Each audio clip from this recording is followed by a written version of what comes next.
네, 그러면 플라즈마를 어떻게 가열할지에 대해서 다음으로 한번 살펴보도록 하겠습니다. 자, 그러면 왜 플라즈마를 우리가 가열해야 할까요? 거기에 대해서 먼저 살펴보겠는데요.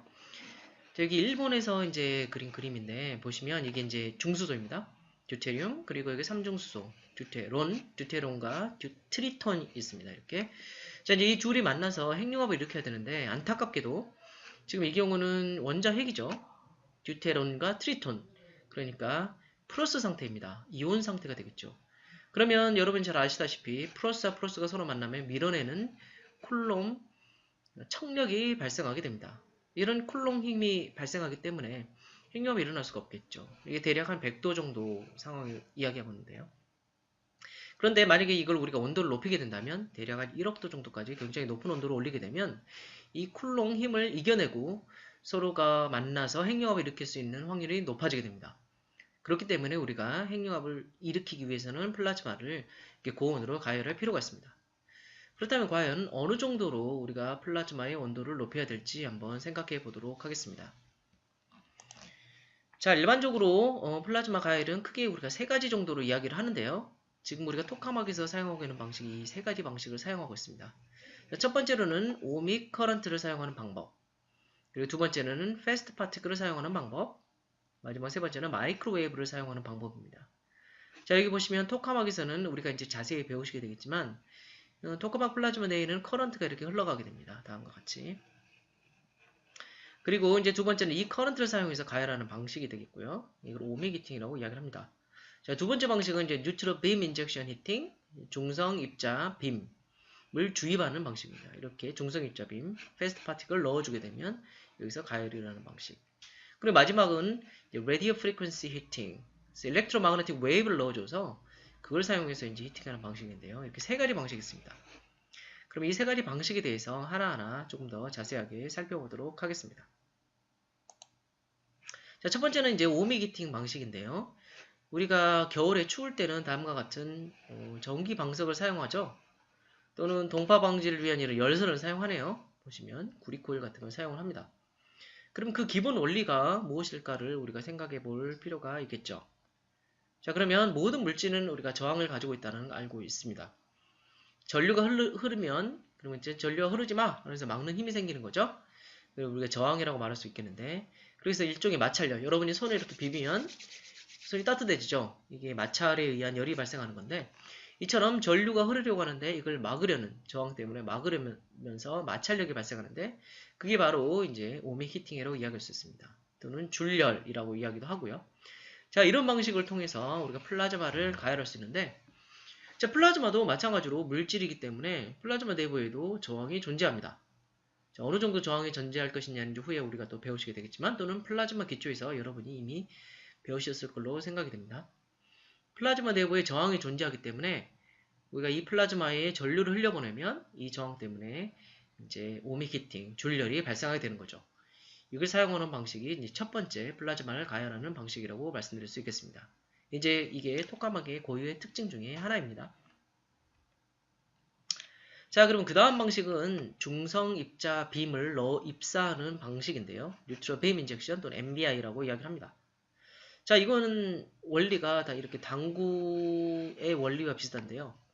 자, 먼저 이제 공을 여기서 하얀 공이 여기서 날아오고 있네요. 그럼 하얀 공이 먼저 멈춰 있고, 그 다음에 여기 있는 공들도 이렇게 멈춰 있겠죠. 근데 힘껏 이 하얀 공을 치게 되면 이 공들은 멈춰 있지만 높은 에너지 하얀 공의 키네틱 에너지, 즉 운동 에너지가 이 공들에게 전달이 됩니다. 그래서 보시다시피 이 공들이 움직이기 시작하죠. 이런 갈색 공도 이쪽으로 이동하고, 뭐 이런 빨간색 공도 이동하고, 자, 공들이 움직이는 걸 볼 수 있죠. 자, 모멘텀이 전달되는 걸 알 수 있습니다. 자, 우리가 쉽게 말씀드리면 이제 연력학적으로 평균 운동 에너지가 이제 열 에너지라고 우리가 쉽게 말씀드릴 수 있겠는데요. 온도라고 말씀드릴 수 있겠는데, 그래서 굉장히 고속의 입자를 넣어주게 되면 얘네가 충돌하게 되면서 이제 에너지 전달하게 되죠. 그러니까 평균 운동 에너지가 올라가게 됩니다. 전체적으로. 그럼 다른 말로 하게 되면 이제 온도가 올라간다라고 말씀드릴 수 있겠죠. 자, 이 방식이 바로 중성 입자 빔을 이용한 가열 방식입니다. 마찬가지로 플라즈마 입자들이 이렇게 있는데 지금 뭐 상대적으로 이 입자에 비해서 들어오는 입자에 비해서 뭐 멈춰 있다라고 말씀드릴 수도 있겠어요. 왜냐하면 들어오는 입자의 에너지가 훨씬 높을 거기 때문에. 그러면 이 에너지가 이 높은 입자의 에너지가 전달되는 방식이 바로 뉴트럴 빔 인젝션이라고 말씀드릴 수 있겠습니다. 조금 더 뭐 설명을 간단하게 쉽게 설명해 드리자면 뭐 이런 총이 있다라고 생각을 하시면 여기서 중성 입자를 꽝 쏴주게 됩니다. 굉장히 높은 에너지로. 그럼 이게 가서 플라즈마 있죠? 우리가 지금 만드는 토카막 내에 있는 플라즈마, 핵융합 플라즈마인데 꽝 부딪히면서 에너지를 전달해서 전체적으로 운동 에너지가 올라가면서 온도가 올라가는 현상이 바로 이 뉴트럴 빔 인젝션을 이용한 가열 방식이 되겠습니다. 자, 그러면 이걸 조금 더 자세히 살펴보면 이제 핵융합이 연료가 되는 하이드로전이나 또는 듀테리움, 트리튬이 있습니다. 자, 이게 중성 입자입니다. 그리고 높은 에너지를 가져겠죠. 50kV보다 높은. 자, 여기 있는 플라즈마의 온도는 일반적으로 10kV 정도, 대략 1억도 정도로 생각하시면 되겠고요. 그러니까 여기 들어가는 건 5억도 이상이라고 생각하시면 되겠습니다. 훨씬 높겠죠. K스타 같은 경우만 해도 이제 한 10억도 정도는 되고요. 10억도 이상이 되고, 이터는 이제 한 100억도 정도 생각하시면 되겠습니다. 자, 이런 입자들을 굉장히 높은 고속이죠. 그러니까 이렇게 넣어주게 되면 얘네가 충돌을 하게 되고 입자들과 그러면서 이 중성 입자들이 이온화가 됩니다. 그래서 이온화가 되면 이 자기장이 있기 때문에 여기에 가둬지게 되겠죠. 자, 그러면 여기서 이온화가 되면 이렇게 가둬지게 돼서 이 빈 파트클 들어간 입자들이 가둬지면서 이 배경에 있는 이온과 전자들과 충돌하게 됩니다. 가둬지면서. 그러면서 얘네들이 가졌던 높은 에너지를 배경에 있는 플라즈마들, 원래 토카막에 가둬져 있던 플라즈마들에게 전달을 하게 되면서 얘네들의 에너지는 줄어들게 되겠죠. 그래서 이제 우리가 슬로잉 다운을 한다라고 이야기를 합니다. 충돌을 통해서 이것들의 에너지는 줄어들고 여기 에너지는 올라가는 현상. 이게 바로 뉴트럴 빔 인젝션을 사용한 가열 방식으로 생각하시면 되겠습니다. 근데 물론 여기서 날카로운 학생들은 질문을 할 수 있을 거예요. 어떻게 얘네들을 이렇게 높은 에너지로 중성 입자들인데 가열을 하나요? 라고 물어볼 수도 있습니다. 그리고 또 한 가지는 이게 왜 중성 입자를 넣어줘야 하나요? 그냥 이온을 넣어주면 되지 않나요? 라고 물어볼 수가 있습니다. 자, 그래서 여기에 대한 자세한 설명은 우리가 또 핵융합 기초에서 이 강의에서 뒤쪽에서 다시 자세하게 설명을 드릴 겁니다. 그런데 여러분 한 가지는 생각할 수 있겠죠. 만약 우리가 여기에 이온화된 입자들을 넣어주게 된다면 여기 자기장에 걸려 있어요. 이 안에 들어가지 못하고 들어가자마자 바로 자기장에 걸려서 여기서 빙글빙글 돌기 시작하겠죠. 그러면서 이런 포트에 충돌을 해서 손상을 입힐 거라는 걸 생각할 수 있습니다. 이 깊이 들어가지는 못하고. 그렇기 때문에 사실 우리가 중성 입자를 넣어주게 되는 겁니다. 자, 그 다음 방식은 이제 웨이브를 사용하는 방식인데요. 여기에 아이온 사이클로트론 레저넌스 히팅, 일렉트론 사이클로트론 레저넌스 히팅 또는 로어 하이브리드 히팅 이런 세 가지 방식을 주로 우리가 사용을 하고 있습니다. 이런 사이클로트론 레저넌스 같은 경우에 대해서는 우리가 플라즈마 기초에서 여러분이 이미 배우셨겠지만 또한 후에 제가 이 강의에서 조금 더 다뤄보도록 하겠습니다. 오늘 이 시간에는 간단하게 기초적인 설명만 드리도록 하겠고요. 자, 우리가 초등학교 때 여러분들 아마 가지고 놀았던 튜닝 포크, 소리곱새라고 그냥 말씀을 드리겠습니다. 자, 소리곱새가 있으면 이렇게 광하고 이렇게 소리곱새를 한번 때리면 여기서 파가 생기게 되죠. 공기가 진동합니다. 여러분이 손으로 잡아보면 굉장히 많이 울린다는 걸 알 수가 있죠. 그래서 파가 생긴다는 걸 알 수가 있어요. 그리고 또 다른 이런 소리곱새를 옆으로 가져오면 둘이 같이 진동하는 걸 알 수가 있죠.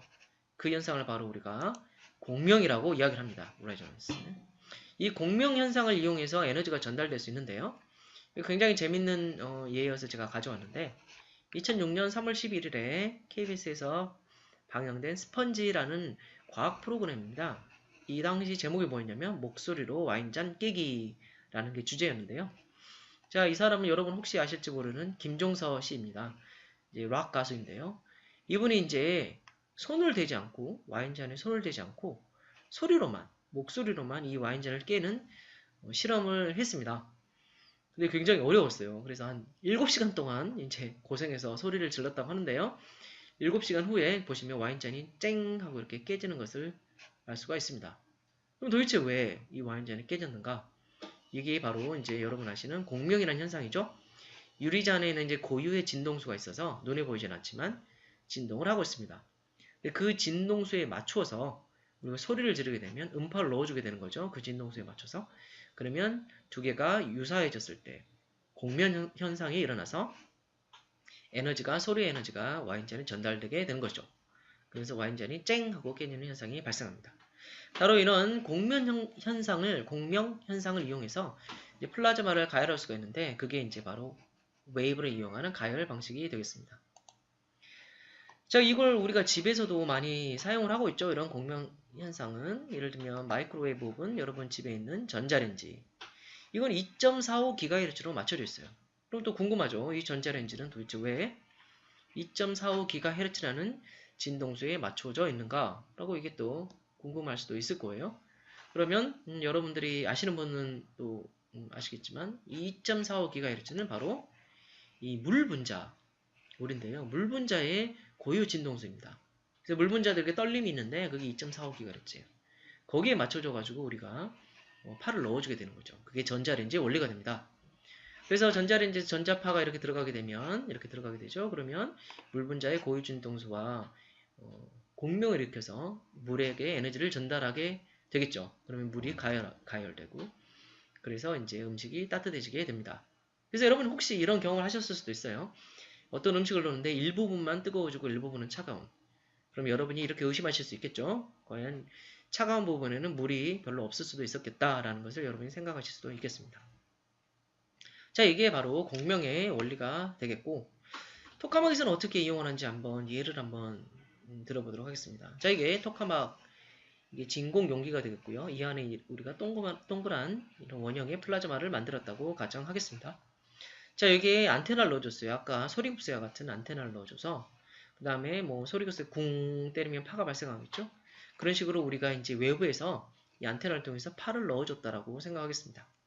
자, 파를 넣어줬는데 프리퀀시가 오메가라고 가정할게요. 그러면 이 오메가라는 프리퀀시를 가지고 파가 전파에 나가겠죠. 플라즈마에. 자, 그럼 플라즈마가 이렇게 있습니다. 그런데 이 토카막 내에서는 자기장이 존재하는데 이제 여러분이 후에 배우시게 될 거예요. 자기장이 이런 식으로 떨어지게 됩니다.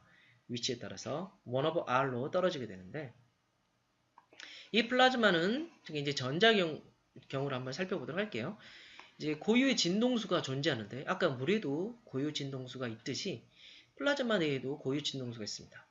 특히 이렇게 자기장을 걸어주게 되면 플라즈마가 이 자기장을 따라서 빙글빙글 돈다는 거 우리가 지난 시간에 배웠죠? 자기장에 걸렸으면 빙글빙글 돈다. 자, 이처럼 빙글빙글 도는데 그 프리퀀시가 어떻게 되는가? 진동수가 어떻게 되나? 이렇게 표현이 됩니다. 자기장에 걸렸을 때 질량분의 전하량 곱하기 자기장. 자, 우리가 어느 정도 자기장에 걸었을 때 예를 들면 전자라고 가정하시면 전자의 전하량, 전자의 질량, 그리고 걸어준 자기장만큼 프리퀀시가 생깁니다. 자, 그런데 이 토카막에서는 내부에서는 자기장이 이렇게 변한다고 그랬죠. 위치에 따라서. 그래서 각 위치마다 이 전자나 예를 들면 전자를 보면 이 각 위치마다 진동수가 달라질 겁니다. 그렇죠? 왜냐하면 전자의 질량과 전하량을 일정하다 하더라도 자기장이 변하기 때문이죠. 그래서 전자가 빙글빙글빙글 자기장에 따라서 도는 이 진동수가 위치에 따라서 이렇게 줄어들게 되겠죠. 자기장에 따라서. 자, 그런데 우리가 이런 파를 넣어줬어요. 오메가라는 값을 넣어줬어요. 그런데 공명현상이 일어나려면 전자가 가지고 있는 고유 진동수 거기에 맞춰졌을 경우에 우리가 넣어준 파의 진동수가 이 전자의 진동수와 맞춰졌을 때 그때 공명이 일어날 겁니다. 자, 그래서 우리가 어떤 오메가 값을 넣어줬을 때 그 값이 이 값이라고 할게요. 그러면 거기에 해당되는 자기장이 있겠죠. 이렇게. 자, 이때 이 전자의 프리퀀시와 우리가 넣어준 안테나의 웨이브의 프리퀀시가 맞아지는 그 자기장이 있겠고 그 자기장 값에 해당되는 위치가 있겠죠. 그럼 그 위치에서 바로 파가 들어가다가 바로 공명이 일어나게 됩니다. 이게 바로 레조넌스 존이 되는 거죠. 그래서 여기에 공명이 일어나서 플라즈마의 온도가 올라갈 수 있다라는 것을 말씀드릴 수 있습니다. 자, 이 방식을 사용해서 실제로 K스타에서 최초로 플라즈마를 발생을 했었는데요. 자, 이쪽 그림 보시면 K스타의 최초 플라즈마 모습입니다. 자, 이렇게 보시면 파란색으로 예쁘게 빛나고 있는데요. 자세히 보시면 여기가 이렇게 띠가 있다는 걸 알 수가 있어요. 이게 이제 이 띠가 빛이 나고 있는데 이게 겹쳐져서 이렇게 안쪽에도 보이는데 실은 이게 일자의 띠입니다. 띠가 이렇게 둘러져 있다고 생각하시면 됩니다. 바로 이 위치가 이렇게 레조넌스가 일어나는 전자의 레조넌스가 일어나서 공명이 일어나서 온도가 올라간 영역이라고 생각하실 수 있겠습니다. 이 방식을 사용해서 K스타에서 이제 플라즈마를 발생을 시켰죠.